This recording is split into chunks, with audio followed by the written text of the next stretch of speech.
day before. Whoop. Whoop. There's no feeling more intense than starting over.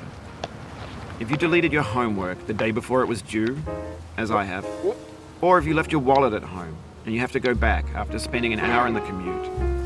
If you won some money at the casino and then put all your winnings on red but it came up black. If you got your best shirt dry cleaned before a wedding and then immediately dropped food on it. If you won an argument with a friend and then later discovered that they just returned to their original view. Starting over is harder than starting up. If you're not ready for that, like if you've already had a bad day, then what you're about to go through might be too much. Feel free to go away and come back. I'll be here. Alright, thanks for coming with me on this trip. I'll understand if you have to take a break at any point. Just find a safe place to stop and quit the game. Don't worry, I'll save your progress, always, even your mistakes. This game is a homage to a free game that came out in 2002, titled Sexy Hiking. The author of that game was Jazuo, a mysterious Czech designer who was known at the time as the father of B games. And B games are rough assemblages of found objects.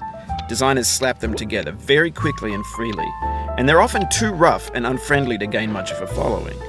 They're built more for the joy of building them than as polished products. In a certain way, Sexy Hiking is the perfect embodiment of a B game. It's built almost entirely out of found and recycled parts, and it's one of the most unusual and unfriendly games of its time. In it, your task is simply to drag yourself up a mountain with a hammer. And that act of climbing, in the digital world or in real life, has certain essential properties that give the game its flavor. No amount of forward progress is guaranteed. Some cliffs are too sheer or too slippery. And the player is constantly, unremittingly in danger of falling and losing everything. Anyway, when you start Sexy Hiking, you're standing next to this dead tree that blocks the way to the entire rest of the game. It might take you an hour to get over that tree, and a lot of people never got past it. You prod and you poke at it, exploring the limits of your reach and your strength, trying to find a way up and over. And there's a sense of truth in that lack of compromise. Most obstacles in video game worlds are fake. You can be completely confident in your ability to get through them once you have the correct method or the correct equipment or just by spending enough time.